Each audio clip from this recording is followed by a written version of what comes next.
ఈ బీజేపీ నిలబడ్డాడు ఇక్కడ జర జాగ్రత్తగా ఉంది.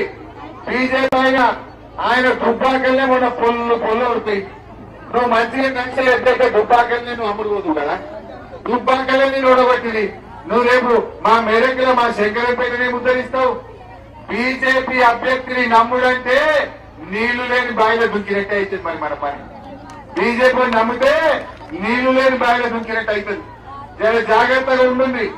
రేపు తెలంగాణ ప్రజలకు శ్రీరామ రక్ష మన కారు గుర్తు, మన కేసీఆర్. ఇలా కానే కాదన్న తెలంగాణ తెచ్చింది కేసీఆర్. కష్టపడ్డాడు, తెలంగాణ తెచ్చిండు. మంచినీళ్ళు ఇచ్చిండు, కరెంట్ ఇచ్చిండు, ఇంకా 2000 పింఛన్ ఇచ్చిండు, ఆడపిల్ల పెళ్లికి 1,00,000 రూపాయలు ఇచ్చిండు, దావఖాన పోతే కేసీఆర్ కిట్ ఇచ్చిండు, మెదక్ జిల్లా చేసిండు, మెదక్ మెడికల్ కాలేజ్ ఇచ్చిండు మన కేసీఆర్. కాంగ్రెస్ వాడు ఏమంటుండు, మళ్ళా జిల్లాలు కమ్మి చేస్తాడట. మెదక్ జిల్లా ఉండాలనా పోవాలనా? ఉండాలనా పోవాలనా? మరి రేవంత్ రెడ్డి ఏమంటుండు, పార్లమెంటుకు ఒకటే జిల్లానట, జిల్లాలు తక్కువ చేయడానికి కమిషన్ వేస్తారట.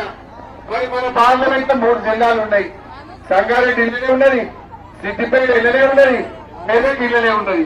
మరి ఏ రెండు పోతాయి? పోవాలనా? మెదక్ పోవాలనా?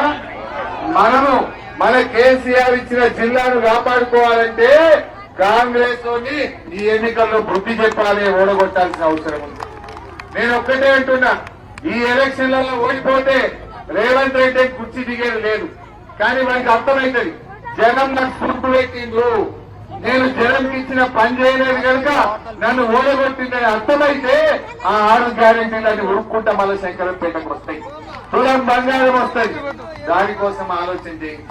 ఈ కాంగ్రెస్ వాళ్ళు వచ్చినాక బంగారం ధర కొండెక్కి 75,000 కమైందండి నిర్ణయాల. ఎవరైనా పెళ్లి చేయాలంటే పుస్తబట్టలు చేయాలంటే కూడా కళ్ళలో నీళ్ళు వచ్చే కాలం వచ్చింది. ధరలు పెంచింది. అరే కందిపప్పు 170 రూపాయలు అయింది కదా చెల్లె. కాంగ్రెస్ వాడు వచ్చిండు, కందిపప్పు 170 200 చెల్లె. అన్ని ధరలు పెంచిండు కాంగ్రెస్ వాడు. సిమెంట్ బస్తా కూడా 60 రూపాయలు 70 రూపాయలు పెరిగింది. కంకర పెరిగింది, ఇసుక పెరిగింది, సలాంక పెరిగింది, పప్పు పెరిగింది, ఉప్పు పెరిగింది. ధరలు పెంచింది తప్ప గరీబోళ్ళకి చేసింది అయితే ఏం లేదు. పెరిగినాయేమో ధరలు, పెరిగినాయేమో ధరలు. ధరలు పెంచిండు. అందువల్ల మనం బాగా ఆలోచన చేయాలి. మెదక్ ఎంపీగా వెంకట్రామరెడ్డిని గెలిపిద్దాం, ప్రశ్నించే గొంతును పార్లమెంట్ కు పంపిద్దాం.